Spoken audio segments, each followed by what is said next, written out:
my name is Stacey and I am a physical therapist at Joy Laughter Developmental Therapy. Today we're going to talk a little bit about torticollis, which is a pediatric diagnosis that affects a baby's neck and head position. So in torticollis, generally we will see babies who prefer to tilt their head to one direction or turn their head to one direction. Sometimes you'll see both a tilt and a head turn. It is due to tightness of the neck muscles, and that prevents a baby from holding their head straight up into a neutral position. Torticollis can have variable impacts on your baby's development, including tightness that then travels down the body to affect their trunk, their hips, and then affect how they develop different skills such as crawling, walking.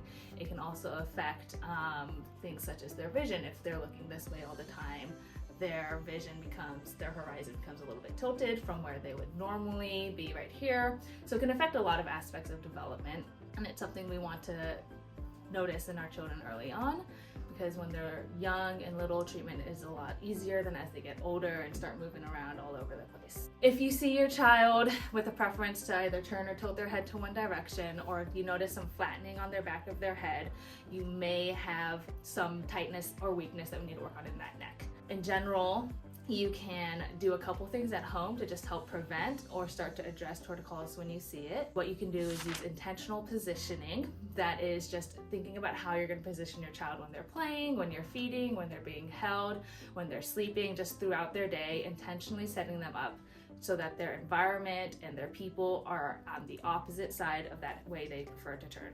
So that means that if they prefer to turn their head to the left, we're setting things up and offering them toys, and we're engaging with them over on their right side. We're having them turn their head over here to look at their environment on their right.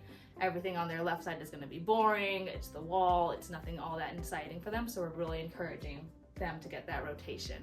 We can set them up such that when we're feeding them, we're offering them food to their right side, that when they're being carried, if they like to turn their head and look out, we're setting them up such that they're turning their head over to that right side.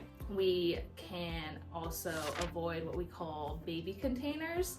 These are seats and different devices that we strap our kids into that give you an opportunity as a parent to have your hands free to go get things done, but limits our child's opportunity to move and play and engage in their environment. We understand that sometimes it's necessary. You got to put them down, you got to go do things, that's okay, but we're limiting our time in these sorts of things to about 10 to 20 minutes a day, broken up throughout the day, using them as needed, but not consistently or frequently. When they're in these containers, they have limited opportunities for movement in general, and it really encourages their postures and their head positions that they prefer. It doesn't encourage them to really work on those neck muscles. So we want to avoid those as much as we can. We also want to provide opportunities for tummy time for your baby. So a lot of babies have a hard time with tummy time. I totally understand. It's not everyone's favorite. There's a lot of ways you can modify tummy time to make it a little bit more tolerable for your baby. The easiest is just to put them on your chest with you so that they're looking face to face with you, and you can change the angle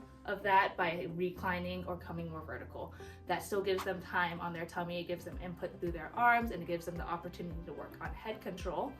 You can also work on putting them down on the floor on an elevated surface, so whether that's like a boppy pillow or a little wedge, getting them up a little bit makes it a little bit easier for them. And they love it if you get down on the floor with them. So if you're doing tummy time, get down on the floor with them, bring siblings down on the floor with them, anything like that really helps them engage in that opportunity more. When they're on their tummy, offer them toys, same thing, to the side they do not prefer to turn to. So again, if we have a kiddo who prefers left, we're gonna offer our toys over to the right side to really encourage that right rotation. So if you're noticing any of these signs of torticollis in your little one at home, and you're noticing that things aren't getting better, or the flattening on their back of their head is getting worse, go ahead and reach out to us here at JLD, and we would love to have a checkup with your baby and just see how things are going. Our treatment plan includes evaluating their range of motion and their strength, and then also providing you with a really extensive home exercise program with different things you can do throughout the day with your baby to really help work on that torticollis. So if you have any concerns or any questions, give us a call and we'd love to chat with you.